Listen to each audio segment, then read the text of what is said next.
So a bit of a challenge here with the chief superhero.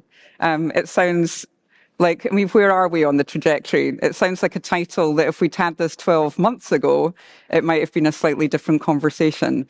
But are we now the Marvel characters who have grown, had massive big budgets, been very visible to everybody and then crashed and burned?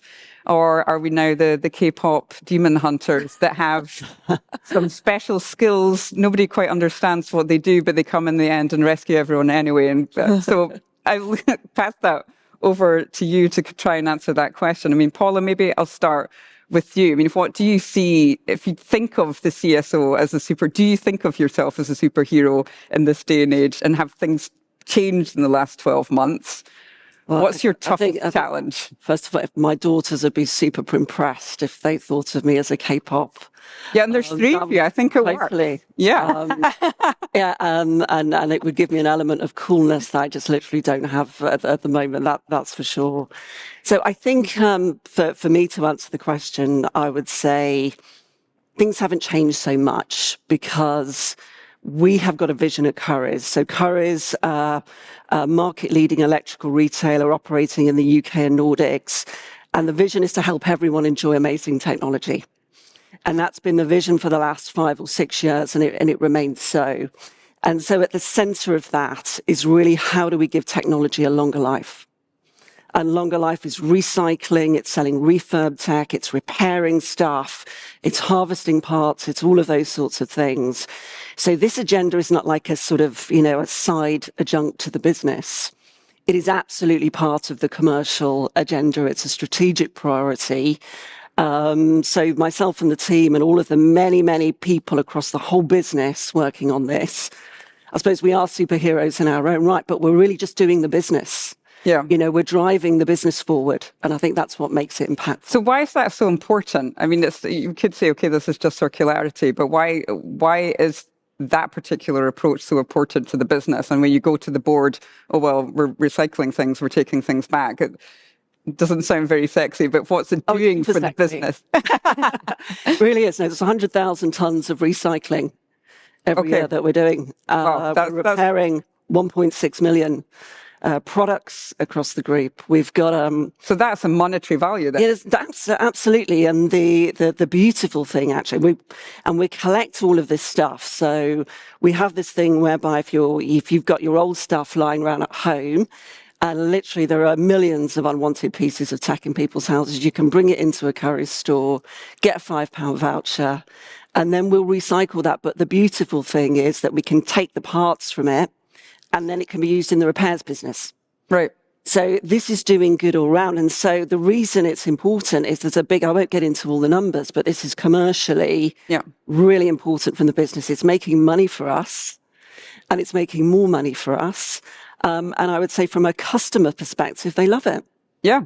People love having that opportunity to take their stuff out of their rooms and into a store. And they love the fact that we can kind of create these propositions, where you can trade something in, your old stuff that would be left behind or you have to get rid of or ends up in a landfill. Yeah. Bring it in. We'll give you a good price on it. We can wrap it up in a credit agreement, nice monthly payments. You've got something new.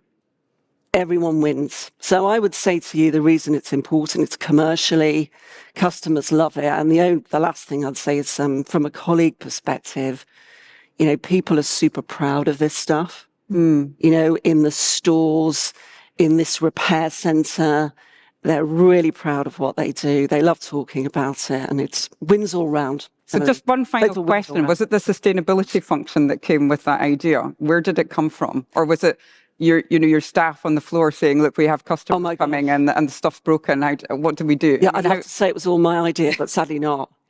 No. These ideas pop up from all over the business. Right. Cash for trash, I think, was quite a junior person's idea in the operation, in our warehouse in Newark.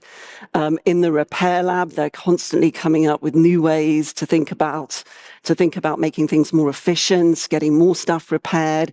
Someone in the commercial function came up with the idea of a sort of unique repairs agreement with Microsoft on the Xbox.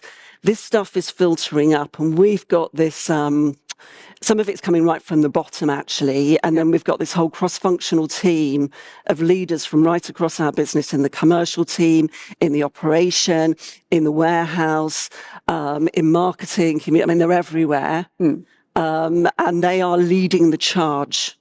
And so the way that I see the job of me and my small team at the centre is we are the kind of champions, the advocates, and we're the conveners of all of this fantastic energy and creativity. And I like that. Dana, turning to you, Virgin Media O2. I mean, where are you on the superhero trajectory? Oh, superhero. Do you turn up to work every day and this is it? I was just sharing my pain because I was actually the villain very recently in a meeting, trying to slow everybody down to think about various aspects of an issue. And so you're not always a superhero, because sometimes you're the voice of reason in terms of trying to slow everyone down and to think about the multiple unintended consequences of certain decisions. And that cuts across everything from what we serve our customers with to the decisions we're making with regards to our infrastructure, just for everybody's benefit. So Virgin Media O2 is a connectivity provider for mobile, broadband, and TV services in the UK, connecting over 45 million customers. And a big part of the business are infrastructure decisions. We are critical infrastructure in the country. And therefore, with that kind of the superhero kind of title, I think is a bit of a wishful thinking. Okay, for do me you get personally. bogged down in red tape at some point, and Exactly, very much so. You can't get out of the gate. Absolutely, but you're right, and the remit has expanded over time quite a bit. Like what I did 17 years ago when I started doing this is very different from what I'm doing today, where I'm finding you're having to be a jack of all trades in many ways, where we're having to be kind of understanding all the regulatory implications, the product design side of thing, the people impact side of thing, and you're having to kind of navigate all of these different elements, which I understand how you can come across as a superhero, but in reality, you're just translating. Most of what I do as the job is literally translating very complex issues that are very difficult for someone at the board to connect the dots as to how it's going to impact the business model and the resilience of the business. So I feel like I'm less of a superhero, more of a translator a lot of the time, connecting the dots on issues that's, from a financial, especially capital allocation standpoint, it's very difficult when you're working with the board and each are subject matter experts within their lanes. A lot of the time, I definitely see my role as the person who kind of brings it all together in many ways, where you're having to see the perspective across all of these areas. And so definitely more of a translator than a superhero, I would say, in my case. All right. So you're the translator for many different languages, bringing it together into one. And do you think things have changed in the last 12 months? Yeah, absolutely. I mean, I think we're seeing more. I mean, it's more than 12 months now, but I think the compliance aspect of things, the compliance aspect of sustainability is very much now top of mind. What we were just talking about. Pretty much, yeah. When they were talking about the previous panel, I can't say 12 months in particular, but early in my career, compliance was the big thing, where you had to really care about sustainability because you needed to be compliant. And for a while, we moved towards strategy and embedding it as a business imperative. I think we're back again to compliance, it feels like. And so things have changed in the sense that it's a vicious circle, I think, of sort of being innovative and kind of evolving the business model and thinking about business resilience. And now I think we're back to compliance a little bit again. But I'm hoping it will go back again to all of the innovation and strategy and the kind of the possibilities, really, hopefully in the near future. All right, so Dana feeling like she's a little bit of a break in some of the conversations, so pulling back, but also the compliance is an issue. Nicki, how do you see this? I think I'm have an advantage of being a relatively unique position in the UK right now. We went through big merger, Vodafone 3, and part of the strategy to persuade the CMA and other regulatory bodies and the government and the media to support the merger was by talking about the impact it could have on the country. So to be able to unlock synergies that would allow us to properly invest in infrastructure in the UK, Dana mentioned critical national infrastructure that the country needs to grow. We made promises. What would a fully functioning 5G network mean for small businesses? What would it mean for pockets of the UK where there are higher numbers of vulnerable customers? So we started the language of, I guess, the CSO in the growth message we were delivering about the merger. And the two have become intrinsically connected, which means that I've started this job in a new organization in a very different place. And I sit on the board, and actually sometimes I find that I'm not the one bringing up this topic in the boardroom. So when we're talking about investment in the network, bringing in partners, Nokia and Ericsson, we recently signed big long-term, very expensive rollout programs. And actually net zero was embedded in that conversation. I didn't have to But where's that coming from? Is it coming from the customer side where they're saying you need to be, if we're going to work together with you, you're needing to be doing this? Because you said it's not necessarily coming from you. Where's it coming from? It's coming from, I think, my peers on the board. So the network engineering teams are thinking about it from top to bottom. How can we build a new network that's resilient, that's secure, that reuses the technology as we pull out the old? What are we doing with it? And they're thinking about, from an engineering perspective, of creative solutions. Our customers are demanding it because we spent 2 years saying this is going to give you the opportunity to grow. They're thinking about that from a very personal level. What does that mean for my physical kit at home? What does that mean when I paid all this money for an iPhone 2 years later? I want a new one. What are you, the company I bought it from, going to do to help the circularity aspect of that? So it's a very strange thing being in a slightly different place. But what role do you put? I mean, Dana also talked about infrastructure and the key role that she's playing in that conversation, and you've talked about it as well.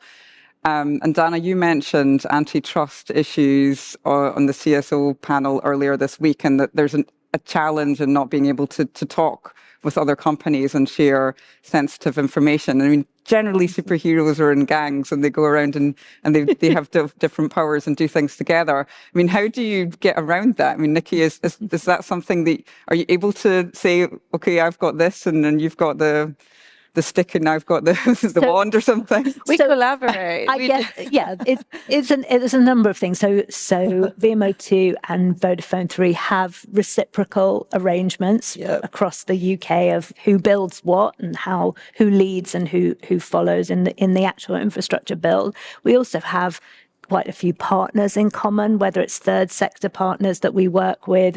We're actually at a dinner last night with the Good Things Foundation, who we both support with the recycling of devices and passing them on to vulnerable people. So I think it works on lots of different levels. And honestly, if we're all committed as UK businesses to the UK growing, we're serving the same country, the same customer base, we have to find ways of partnering, working together for the benefit.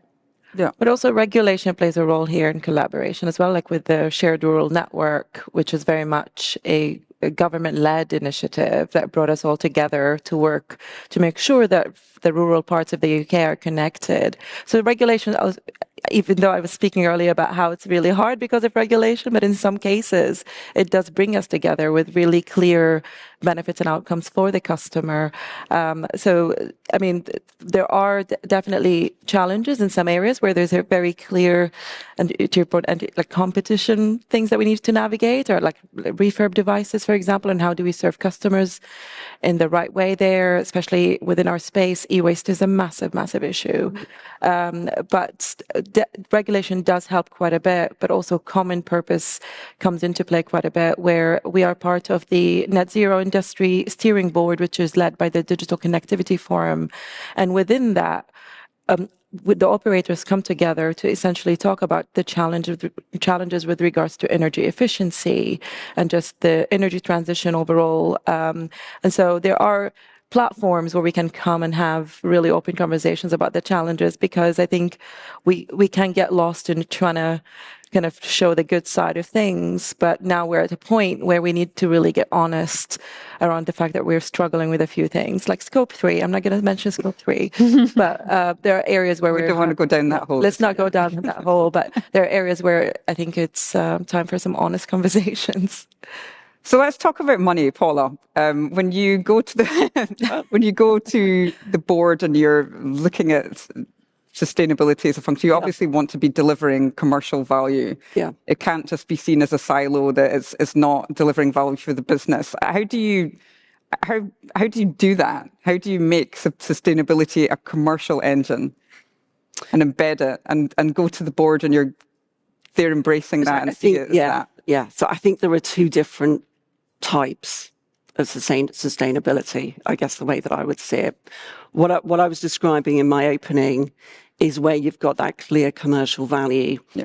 So the way that I approach that with the board, one of the things that we'd never done at Currys was added up in its most simplistic terms, all of the different strands of our circular business and what that was worth to the business. So the repairing bit, the recycling bit, everything that we're doing on trading, just no one had added that up.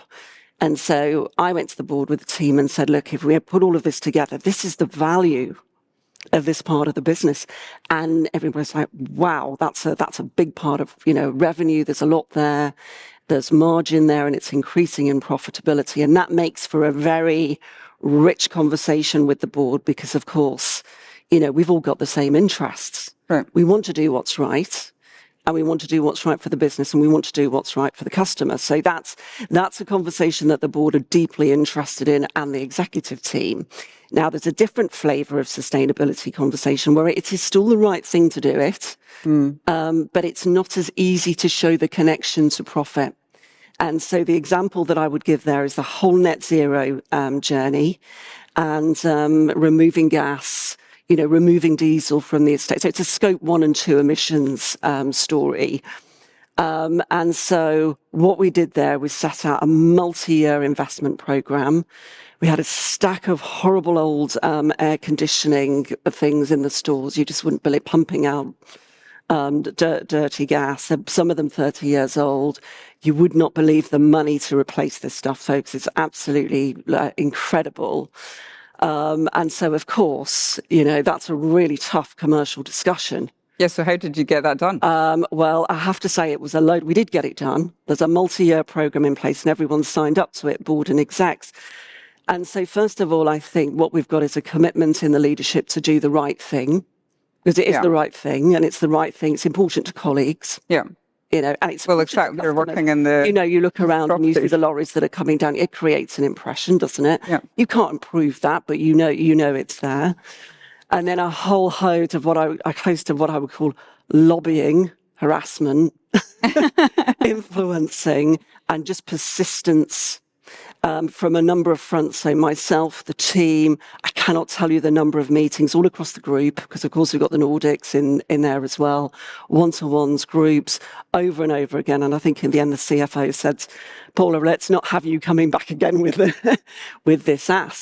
Because every time the Darth Vader, then you got tired that you just said, okay. So I'm sure I wore a few people down as well. But look, we've got there. And it's not to say that every year when we look at the investments that we need to make, it's a challenge because we're a low margin business and you've got to weigh it up against everything else. I'm happy to say so far that we've got the backing and we're on track. That's great. And Dana, there's a question there about the cost of reaching net zero. I mean, you've talked about infrastructure projects, and they're probably also very sizable investments. And e-waste, you mentioned. I mean, how do you pitch that? What's the value to the organisation where they could just continue the infrastructure that's already there? That's a very good question, because it's been definitely a journey.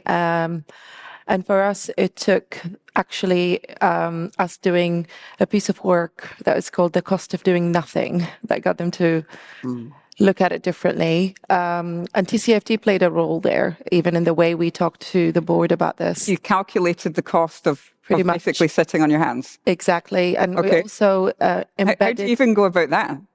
We took a climate risk mitigation approach, essentially, on our infrastructure. Essentially, we looked at essentially a 5 to 10 year horizon of climate impacts on our infrastructure. At the end of the day, we're an infrastructure business, whether impacts our network, and therefore that comes with cost, including repair, including any infrastructure business will go through this or is already going through it. And so we had to bring that to the surface at the board level. And so we've essentially took the TCFD work that we've done, which was meant to be, speaking of reporting, because just listening to the session earlier, reporting is just as good as what you make of it ultimately. And that was one benefit of how we've taken TCFD and translated it into a piece of the cost of doing nothing piece of work, which ultimately shows the cost of us if we are not implementing certain climate risk resilience improvements in our infrastructure or network estate. That will translate into essentially a specific cost over the next 5 to 10 years. And the conversation changed. It doesn't mean we were able to address all of their concerns, but the way they saw the issue was very, very different. And from there, the kind of questions they were asking were very different. So what was the summary of your findings? Was it was going to be cheaper to invest today than wait till the pretty impact? Much. Really? It was pretty much that. Essentially, especially with heating in the UK, with extreme weather, especially flooding issues taking place. In 5 to 10 years? In 5 to 10 years, it's essentially, you see very much the impact on the infrastructure, and therefore we are much better off today investing in what we need to invest in from a network resilience standpoint than to pay for repairs on the long term. And also customer retention is a big part of it. Obviously, if something happens because of issues in the network, because of a weather event, and customers lose connectivity, they're not going to see what's behind the scenes. They're only going to see us as someone who's not reliable as a network. So we brought out the network reliability side of the equation to the surface a lot more. Again, it's a long journey. We're still on that journey. But I think flipping it to the lens of what would it cost if we do nothing over the next 5 to 10 years, it kind of changes the dialogue quite a bit. That's a fascinating approach. I don't know if anyone in the room has looked at that taking that sort of approach. I mean, Nicki, is that something when you you talked about the board that you work with or the senior leadership that you work with, there seems to be quite a lot of exchange. They're coming to you and asking for specific solutions to things. Do you feel that it's a door that's open when you go in with particular sustainability propositions that you want to get over the line, or is it also challenging? What works best? It's definitely still challenging. I'm not wanting to give the impression that I have an easy life, but I think it yeah, that would be nice. Absolutely. I think it feels different. I mean, one of the, I guess, slightly unique aspects of Vodafone is we're a big public sector provider. So we have a process. Part of my team within the sustainability team is working constantly on public sector bids. So the Procurement Act was a big game changer for us. That required us to have a different kind of conversation with the business about how we were putting bids together, what we were measuring, what data we needed to include, how we needed to show up. As Dana said, those are relatively short-term bids. Might be a 5-year contract with a government department, where you are required in the data to show kind of measurable change over that period. So needing to be really granular to understand our impact as a supplier, as well as thinking of people as customers, we're also suppliers. I think that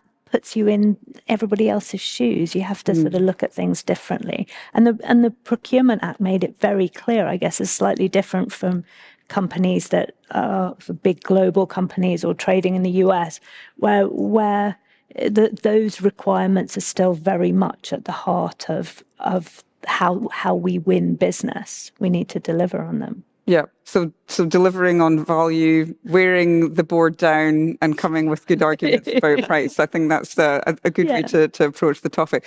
What about collaboration within the organisation? We've kind of talked about the sustainability function a little bit as a silo, which of course it is not. It needs to be integrated in the way business is done. I mean, how do any of you, how do you work, or how is sustainability working within the organisation? I mean, Paula, I'm happy to start with that. Yeah. So the way that we do it is we've set up a group sustainability leadership team, and so that team, and I wanted to call it a leadership team to reflect the fact that we've got leaders from all the different component parts of the business that really have to lead the way. Because before it was you had a tiny little group of sustainability people at the centre and everyone else doing their own thing, and there was no kind of clear, I'd say, strategy, plan, accountability. It's not that good stuff wasn't happening, but it was quite scattered. So the way that everyone's got a clear role. I mentioned earlier operations, the commercial team, the marketing team, the communications team, the finance team are crucial in this story. Strategy needs to be there and present as well. Investor relations, the whole crew, to say, right, everyone's got skin in the game here on this. And so we've got a strategy which has got 3 pillars, one which 2 have mentioned, giving tech a longer life, net zero. And the third one is alleviating digital poverty. And so everything is laddering up to those 3 priorities. And that leadership team collectively, they develop the plans that mean that those 3 things can come to life. And it is a collaborative effort where everyone's scrutinizing everything. And that's where you get the cross-functional value and the accountability as well. But how do you make sure they've got skin in the game? Well, I think when you set out, so we've got a board member, there's a variety of things. So I'm the leader of it. We've got a board member who also sits on this forum as well, which gives it that extra, edge and so its importance. That board member is also playing back to the board. Each one of those leaders has an accountable exco leader who's also bought into those plans. It goes into people's objectives. And each one of those leaders is setting out, right, for example, on the fleet, scope, the scope 1 and 2 emissions, the lorries and the trucks, right, what is the program over the next few years to get us from where we are to net zero? Responsibility for year by year, what's the reduction in emissions? And how are we going to get there through a measured, sensible replacement of the fleet that's in line with leasing obligations and that sort of thing as well. All of that, all set out, laid out in plans. It's all the basic stuff of leadership, reporting back on it regularly. That's not happening. That's not agreed. Why is that? Now, this stuff is really difficult and complicated, as everyone knows here, and we face hurdles, we face obstacles, all of those sorts of things. So it's not easy, but that level of clarity, visibility, and accountability, to my mind, is absolutely crucial cross-functionally within the business, and it creates that collaborative spirit. I mean, would you agree with that, Nicki? Because do you sometimes feel that there's pushback or the internal eye rolling that oh, here they come again and they're wanting to get something done, so we'll just roll with it and not really do it in the background? I think for us, the unlock is, so we measure something called deep detractors. What are the noisiest, most negative customers out there saying about us? What are the things that they really care about? And that's a measure that goes into our, it affects bonuses. It's at the heart of the way we think about our success and we measure our success. And that's Vodafone as a whole? Yeah, so every leader, every board member will have an aspect of a deep detractor target. Right. And we talk about it every week. We look at the number. Where are we? What are the levers that we have that can change that conversation? Part of that has led then to my team thinking really carefully about the national conversation and how we play in it. And then everything we do relates through that. So, for example, goal. We weren't getting very far. We had a target around circularity of devices. We ran a campaign, we did a very nice initiative. It wasn't really moving the needle. But the conversation on... But why? I think because people buy a new device, they stick the old one in the drawer and they forget it's there. And however many times you suggest or you offer money back to, people think, oh, it's only £100 off and I might need it for something. So I feel better with it sticking in the drawer. But then when you actually understand what they then do with that device and you attach it to another issue they care about, you change the conversation. What we discovered was customers tended to stick it into the drawer, and then when their 11-year-old was starting secondary school demanding a mobile phone, they went to the drawer and they got the device and they gave it to their kid. And what we realized is that actually there's an issue, online safety, massive issue for us. We've got customers asking us for advice and support in setting up devices to make them safe for their children. We get criticized for huge topic. For putting devices in the hands of children without age controls in place. So we partnered with the NSPCC. We produced all of this information. We trained our customer service team, and then maybe be training the parents. Well, yeah. But the advice is there, and we call it digital parenting. So it absolutely is for the parents. You just can't force them in quite the same way as you can with your customer service team. But that connection then to reminding people that they have a device in the drawer, that we want to encourage circularity. So get it out of the drawer and give it to your child. We will then help you package that device up in a safe, secure way with all of the right programs and the timeouts set up and all of the safety aspects of it, means that we are both making sure that there's a safe device in the hand of a younger person, but also that the device is actually being reused. So it's those kind of, slightly clever ways. You bring the marketing teams in, you bring the customer service teams in, we talk to our retail estate. It excites and energizes employees. People feel that their company is doing something they can be proud of. So it ticks a lot of boxes. Yeah. And I think that's the real answer, is when you find those sweet spot moments where you're really, it's a materiality issue. You're solving a problem. And you're solving a problem that... For the business. Right. Exactly. And for customers and for your employees, they're doing something they can be proud of. That's when the magic starts to happen. I like that, the magic. We've got time for very quick questions if you've got a couple from the floor. There's a gentleman down here. Your name and who you work for, and just a quick question. Ranjiv Gunawardena, Oram Bullion PLC, advisor to the board. You mentioned that you recycle some of the components and do all sorts of things. So what happens to the situation whereby you might cannibalize ABC? What happens? Does it go to a landfill, or do you give it to charity, or do you do all sorts of interesting things with them? And in terms of Vodafone, the same question.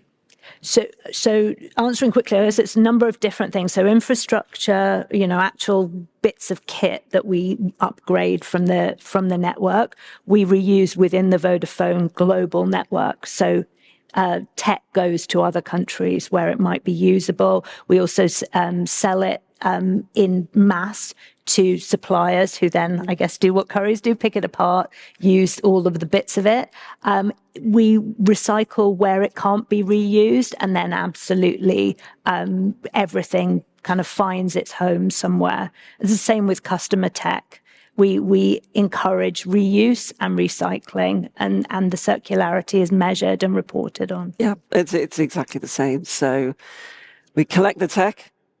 It's then recycled. We get stuff that we can use for the repair lab. Those parts are then reharvested and reused. And with e-waste, Dana, how are you? It's the same approach for us as well. We have our O2 Recycle program has been running for now 10 years, and it's essentially, we have a commitment zero to landfill. So we work with multiple partners to make sure, to your point, the components are reused. Some components actually end up in the Royal Mint, for example, to be made into coins. And so we, through finding the right partners across the system, we ensure there's nothing that goes to landfill. So that's a great way to bring it to an end. You're bringing the magic to the customers, internally to the business, to employees. And thank you very much to the K-pop Demon Hunters for your... Thank you. Thank you. Thank you. Thank you.